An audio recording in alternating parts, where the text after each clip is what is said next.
morning. Hello, how are you? I was having some technical difficulties. We'll see if I am good to go here. Let me know if you are here. Hopefully, you can hear me. My microphone is blinking for some reason. Let's see if I can hear me. Oh, good, good, good. I can hear me. I was concerned. I don't know why my microphone is blinking all of a sudden, but it is. So, good morning. This is Tuesday Talks at 10:30. I'm Evidential Medium Stacy Niedenthal, and this is Tuesday Talks.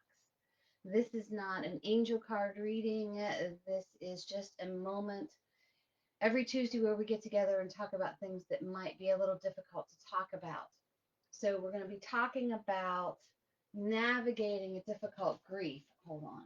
Sorry, I'm trying to get some things situated here. You're going to see some stuff back there, but I'm a mess today. I really am. So I apologize that last week I was not on. I had grandma duty the night before. I got home late. I got up in time, but my brain just was not firing. So I decided that I would play hooky. Sorry. So, and then today when we get up now, we've got the time change. So literally getting up an hour before I'm used to, and I'm not a good morning person, but here we are. So, hello. I can see some comments. Good morning. Good morning. There's a lot of events that are coming up. Check the website, connectingtospiritwithstacy.com, to see what those events are this Thursday. Today's Tuesday, Wednesday, Thursday. We're doing a gallery reading here at Hip Gypsy. There's a lot of seats that are left.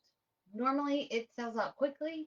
We'll probably have some walk-ins available, but hey, if you're in the area and you want to pop in for a reading, doors open at 5:30, seating's at 6, and the reading starts at 6:30. I always believe that the people who are meant to be there will be there. So it may be an intense one. It may not be. Maybe every single person that's there needs a reading, but we will find out when we get there. But we're doing some past life regressions. One is at the Awake Spa. One is at a spa in Gettysburg. We are doing a gallery reading to benefit the Agape Project in Havre de Grace. But a lot of really great things that are coming up. And if you're interested in scheduling a reading, you can either contact me or go on my website under schedule. The other events are going to be under tickets. We switched that on the website. And then we have the women's retreat in October in Bethany Beach. Would love for you to join us. It'll be a small group of women. We're going to talk about the energies of the mermaid and transformation and, past lives and who, some of the shadow work, but we're going to really work on the energy that's within us, our inner mermaid.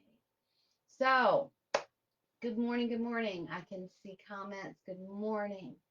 Today, we're going to talk about navigating grief. And I know I talk about grief an awful lot, but I'm an evidential medium. I deal with grievers all the time, and it's a subject that comes up a lot. And if you've never grieved a loved one, count yourself very lucky. But there are other things in life that you have grieved: a relationship, a job loss, um, I don't know, something that you had your mind set on that changed. And it's one of those things where loss and grief, come hand in hand. But what happens when, gosh, what happens if it's like a double whammy? And that's what I want to talk to you about today. There's literally millions of books that talk about grief, that are written on these subjects, that can give you an idea and some tools on how to navigate them. But let's face it, it's not happening to them like it's happening to me. So it's hard for me to find where I need to go and what I need to do. Now, in talking about this, I want to reassure you that I am not a therapist. I am not a doctor.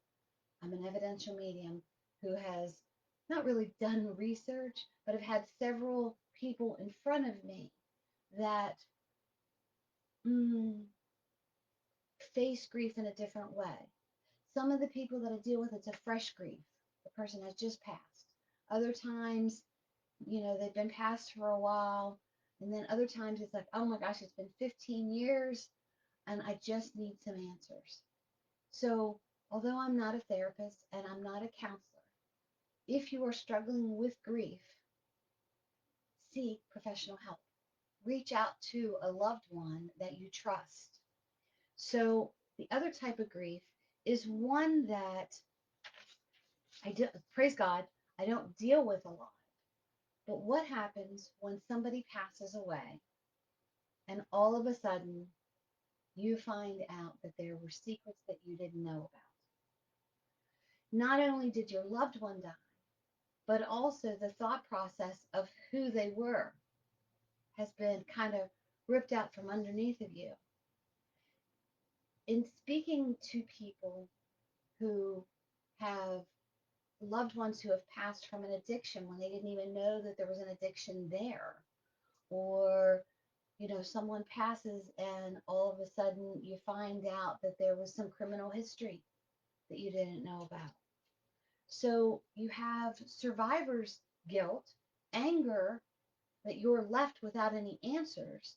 Those who have decided to leave this earth before their time, and whether you receive a goodbye note or not, it's like, why?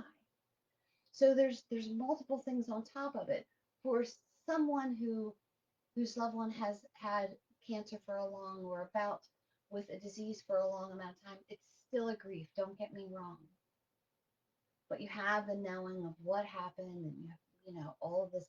But there's shock grief, like that, the shock after the grief, I guess. Um, so we all know that there are 7 stages of grief, and I have them written down. But when, to me, it can be this continuous loop on a daily basis. We lost someone in our family to suicide.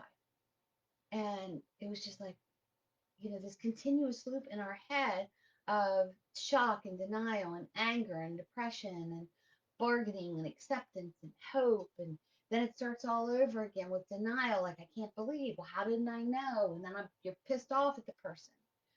And it's all part of processing grief. I remember so emphatically, so blatantly, I don't know what the word is, and I've talked about this often.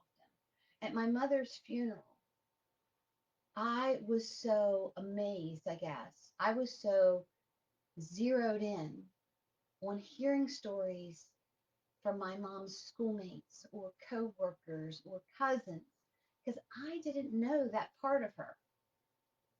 I only knew her as mom. I didn't know her as a schoolmate. And some of the things that they were saying, some of the wildness or some of the, I was like, no, not my mom. What? So it was one of those things where it was a good surprise in knowing this about my mother. In reading an article, um, oh, this was a while ago, on how parents will say that they raised their kids the exact same way, but the kids turned out 2 different ways, that that's not actually true, because the first child is the first. So the parents are learning and they're knowing and they're just getting the feel for being a parent. When the second child is, you've already had a test run. First child, parents are younger. Second child, they're a little older, a little calmer, a little wiser, supposedly. Third child, you're just like, you know what? I've gone through this, the first and the second. But with experience, things changes. Think about it. If you are a singer and the first time you got up in front of an audience, you were nervous and your voice was shaking, and the second time it was a little bit easier, third time it was a little bit easier. Parenting is the same way. So when you think about grief and death, it's not the same. Even though you've gone through it, it's a different feeling. Um, so when you think about, like, with my kids, they grieve differently for their grandmother than what I grieve, because they knew her as a grandmother. They had a whole different connection with them. And I mean, my kids will even say to me with my grandkids, can't believe you got that, or can't believe you left that. You would have never let me do that. Well, I'm older and wiser, and things just don't bother me as much as they did. Finances were different back then. I was, focused on work and making sure there was food on the table. And so my stress level was totally different with my kids than it is with my grandkids. And normal circumstances, grief sucks. There's no other way to say it. You've lost someone on the physical plane, and your heart hurts. I had a client um, one time who came in, um, and I remember saying to him, I have this father figure that's coming in. Would you understand losing a father? And he was like, maybe. And I'm like, okay. So I gave him a little bit more information. He's like, maybe. So I said to him, I'm hearing cold case. I'm sorry to tell you that your father has passed. But what happened when you were 7? Well, at 7, my father ran out on me. Well, your father's here to say he didn't run out on you. He got connected with some not so great people who were threatening your life. And this was back in like the mid 80s, early 90s. And I could see how his father had passed. I could see what the situation was. And of course, I'm not going to give you that situation. But I said to him, who is, and I gave him a name. And he goes, well, that's my uncle. And I said, you need to talk to your uncle. He knows more information about this than he told you in the beginning. So here's a young man, probably in his 30s, who didn't know where his father was angry because his father ran out on him. That was the understanding he had. But in a reading with me, we found out that at the age of 7, his father didn't really run out on him. He had passed. He was killed. So new information surfaced that helped this young man to heal. But what if the information that comes out doesn't help you heal? What if you lose a close friend or a family member to an overdose and you didn't even know they were struggling with drugs? What if this was the very first time that they tried something and you thought, oh my God, I can't believe, no, why would they? No, that's not them. That's so out of their character. No. And then you have this guilt of, how did I not see it? How did I not know? So not only are you dealing with the grief of your loved one passing, it's how they passed as well. Someone who decides to leave this earth before their time, you didn't realize that they were struggling. How did I not see it? And things may come out in a note that you're like, oh my God, I didn't even know about this. People who don't reveal an illness. You don't even know that they've been ill for a long amount of time. I had a cousin who had struggled with an illness and we didn't know. Yes, he was losing a lot of weight, but he was still showing up at family reunions and still happy and peppy. And then when he passed, we were all just like, ooh. And then we found that he had been struggling with a illness that causes death, but he didn't share it with the family. We could have been there for him and helped him through things. So it's all in what the person wants to leave us and let us know. And these are some of the situations that are, how do I say, more common that I deal with that come into my office. But I had a woman not too long ago, maybe a year ago, who came in for a reading. And as I was doing this reading, her husband came through. And the things that, and I have to say what Spirit says to me, but sometimes my heart says, oh, you've got this wrong. This can't be right. So I try to find a way to say it gently and nicely. And I remember saying to the woman, he's talking about some type of surprise appearance at his funeral Would you understand that? And she's like, absolutely. And she ended up finding out that her husband of, I forget how many years, it was a long time, 25 to 30 years, had another family. And her husband's second wife and family showed up at his funeral, which, if I'm a wife and and my children and my husband passes, of course I'm going to show up at the funeral. These two women didn't know that the other women existed. And I don't know if it was at the funeral. I think it was at the funeral home, if I remember correctly. So here's this woman grieving the death of her husband. But now she finds out he had another life, another wife and family. So now she's devastated with this as well. And I mean, both women are, of course. So now she's grieving the life that she thought she had, because to her, this life was a lie now. And, I kind of gingerly tried to talk to her about, what, it is not a lie. You still had this life with this man. Try and remember these memories. But he came through and was apologizing for misguiding. But you could just see that she had grief on top of grief on top of grief. And she needed to be strong for her children and her grandchildren, because their father and their grandfather also had another family. So it's like, how do you put that into perspective with someone? How do you navigate that type of a reading? I did a reading for a family, and a mother came through that basically said, there are secrets that you need to stop trying to find out about that will do the family more harm than good. And this family was like, no, we want to know the secrets. Well, unless Spirit is going to give them to me, I cannot relay them.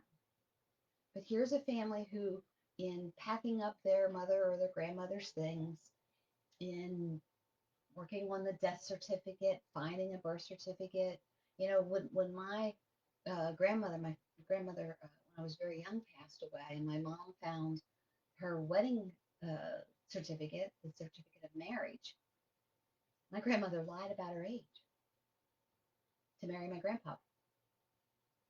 And I don't know if my mom knew that before, but I never knew it. So these little secrets come out because, whatever the situation was. My grandmother was a good bit older than my grandfather, if I remember correctly. So they were lying about their age.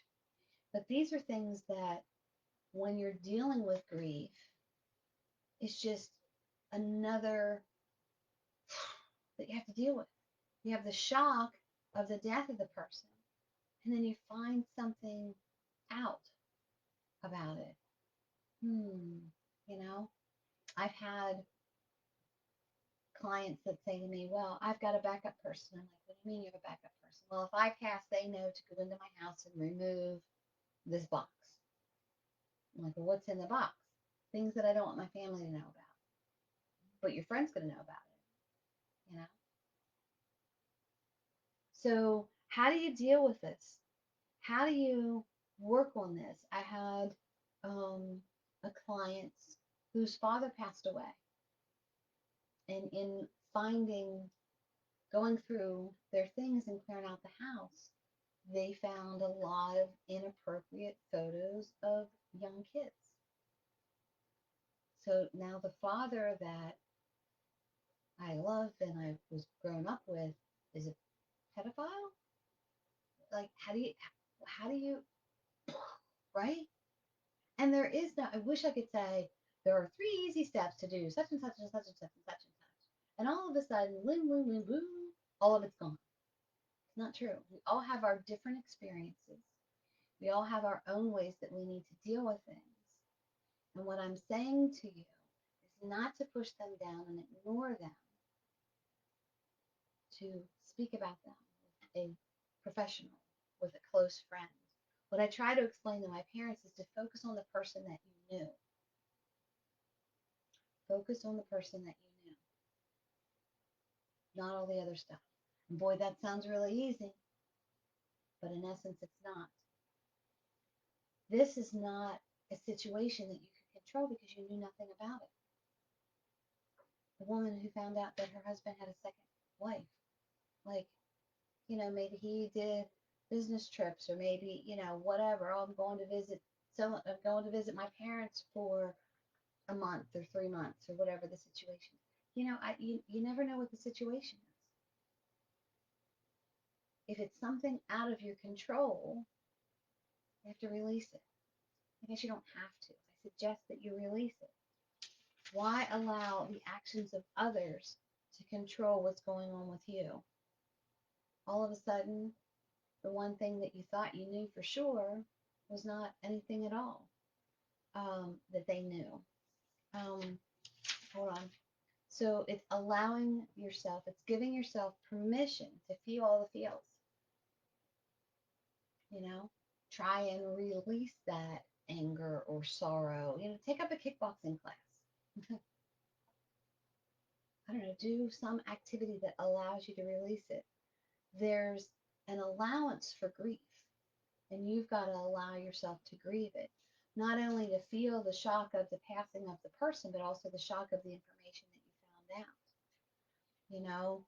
Things will creep in.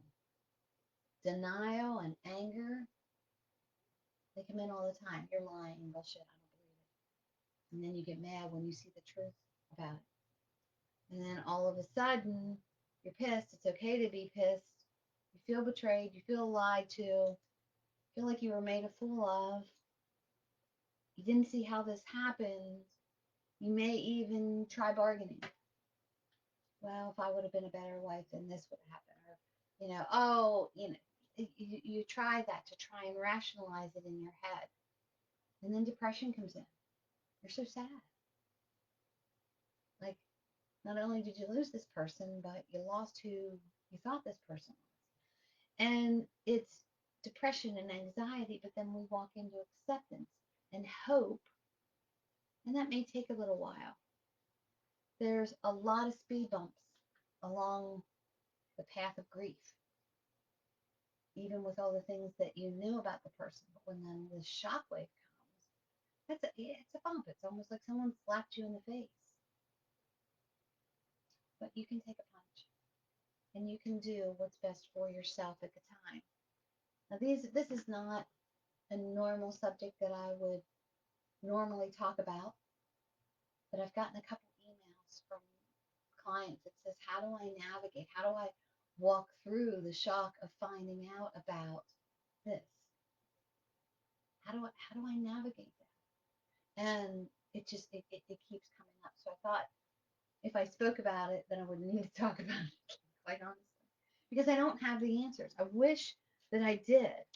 I wish that, like I said, I wish I could say, oh, do this, this, and this. And there are. I'm a big person. I'm a big advocate for saying, oh, read this book. Oh, read this book. There's a book on this. And there are different books on grief and death and dying. There's a book called I Wasn't Ready to Say Goodbye. And, gosh, I can't even think of all the books that I know that I've read on grief and on death. I mean, I wrote one myself, my head knows, but my heart still hurts. But when it's a double whammy or a triple whammy, you can still read all the books, but I advise you to seek a counselor or a therapist that will give you the tools and be gentle on yourself and allow yourself to walk through these things. Because I'm not a therapist. Going to a medium, I can give you basic information of what your loved one wants to bring through. But a medium is not a crutch for grief and working through things. It's allowing yourself to feel all the feels, but also remembering the person who you loved and the capacity that they were in your life. If you have a complicated feeling that was revealed to you because of a death, there's a couple things that you can do. And again, I got this out of a book. Be prepared for a range of emotions and recognize when you feel them. So let's say all of a sudden you feel like you're real short with everybody and you're just, and you just don't really want to talk to anyone. Sometimes You don't need to talk to anybody. Acknowledging and saying to the person, look, I'm not taking this out on you. I'm really pissed off because of, and then what happened? I mean, I remember a couple weeks ago, I was pissed off because I got sick, and I know that sounds weird. I'm not a good sick person. I was sick for 3 days, so I was behind in 3 days, and I was talking to Denise on the phone, and I just snapped. And she's like, "Whoa, I'm doing the best that I can," and I'm like, "No, no, no, no. Here's the thing. I'm not mad at you. I'm not angry with you. You just get to be the person who gets to hear it. Usually it's Jeff. I'm not yelling at you. I'm yelling to you. Here's all the anger that's within me, and I'm just getting it out because it's all bottled up. You're the lucky one today. You get to hear it." And she's like, "Oh, okay, just as long as it's not me." I'm like, "It's not you." And then after I was finished, I'm like, "Okay, ugly Stacy is gone. I feel much better. Sorry I gave you all that, but you got to be the lucky person that got to hear it." So have that safe person, but make sure that you say to them, "Look, this is not about you, but I need someone to like blow up to." Journal it, get it out. Find a new way to process your emotions. Go for a walk, go kickboxing. I don't know. Sometimes when I'm mad, I clean. If you see me cleaning viciously, I don't even know how, and Pink's playing and it's loud, I'm pissed. There's something going on with me. Leave me alone. But that's how I get my frustrations out. Be mindful of new relationships. So, what that means is if you lost a friend and then you found out some information about that friend, now all of a sudden you're weary about allowing anyone close again. Be mindful. This is not that other person. This is why I feel this way. And maybe once you get to a point in that friendship or that relationship, you can say, look, this is why I was acting a little bit like a wackadoo when our friendship first started. I had this friend who passed away, and I found out this, I found out that, right? And it happens here on earth as well with live relationships. I just had that happen not too long ago. Very close friend of mine ended up, you know, kind of deceiving me and broke my heart. And it bothered me for a long time. But I had to say, you know what? I wish them well. I can't let this affect my energy anymore. Here we go. Okay. Does it affect how I feel about other people, other relationships? It absolutely does. And eventually I will get past that. But I have trust issues. Always have. And I'm working on it.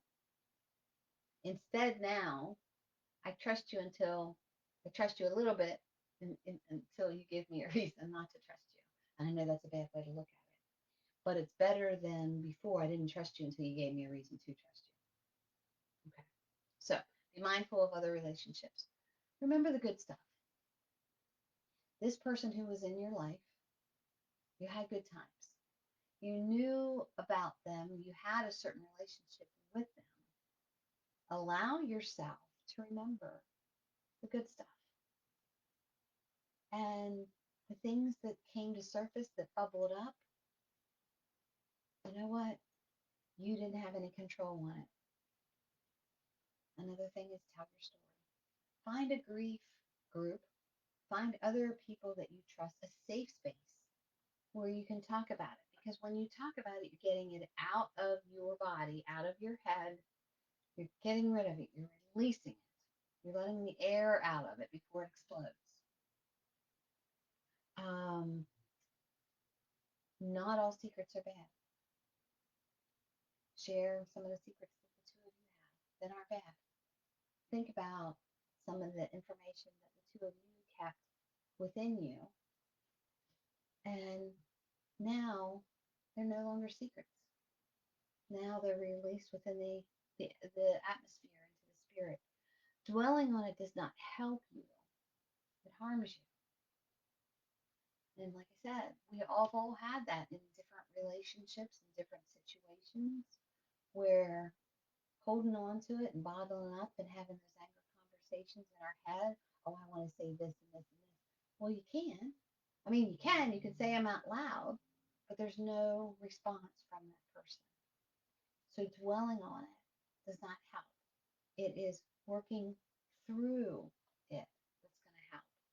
There is a quote that says, Orrin Scott said, life is full of grief to exactly the degree we allow ourselves to love the person.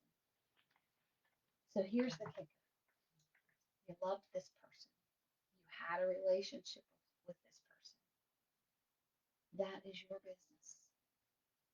The other things that may have happened, consider them none of your business. I'm not saying what they did was right or wrong, but I'm saying for your healthy energy, for the health of your own emotions, allow yourself. Life is full of grief to exactly the degree we allow ourselves to love the other person. When it all comes down, you had a love for that person. Unfortunately, they had some other stuff going on. But why should that ruin the relationship, the memories that you had? And I can't understand. I can't imagine a second wife walking in to a funeral director. I can't imagine it. I would be, I can't even imagine it. Does that take away from the marriage that we had? In a way, but only if I allow it to. And I have not been in that situation, so I can't give you my direct information about that. But holy guacamole, Batman. So grief is a mind bender. I was going to say something else, you'll know.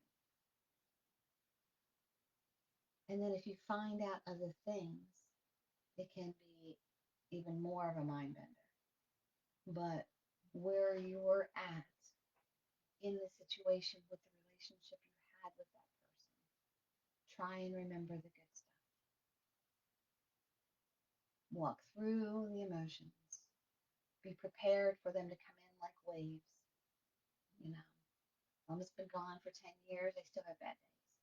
Am I pissed off she left me? Yep, she was only around for 50 years. Like, what the hell? You know, my Uncle Glenn, he and I had an agreement. After he lived to be 100, he could do whatever he wanted. He was like 3 months short of 100, and I was out of town. So, dealing with grief in complicated situations, there's no easy fix for it. There's no how-to magazine or catalog or book. You just do the best that you can and give yourself grace and allow yourself to feel the feels. And if the feelings get more than what you can handle, seek a professional that can help you navigate through it. You don't have to handle it all by yourself. You really, really don't. And this is the flip side of that. I know some of those professionals have 6 month waiting lists. If you express to them how important this is, and you go to your doctor and get a referral, you may be able to get in sooner. Or find a grief group and start there until your appointment comes up. And trust me, I went to a couple grief groups. I didn't like them. I didn't like them. So all they were doing was talking about death. How funny is that? Because I wasn't ready to face it. Make sense? So, guys, thank you so much for being here on Tuesday Talks at 10:30. Don't forget about the podcast tonight on Bold Brave Media. I'll be streaming it live on Facebook as well, but it's on YouTube and Spotify, Connecting the Spirit. Tonight we're going to talk about Archangel Metatron. I'm doing angels and guides and spirit guides and archangel series, and this will be, I think, the third episode. So pop in, check it out, like and share. Help me to grow my audience on the podcast. But I'm so glad you guys popped in today at 10:30 and that you come in and you see me every Tuesday at 10:30, whether I really have anything good to say or not. Know that I always pray that you are living the life you love and loving the life you live. And if not, my friend, you're the only one that can change it. Give yourself the grace to feel the love within yourself and live that beautiful life. All right, I'll see you next week at 10:30 or tonight at 8 p.m. Eastern Standard Time. Until then, I love you. I have faith in you, and go have an awesome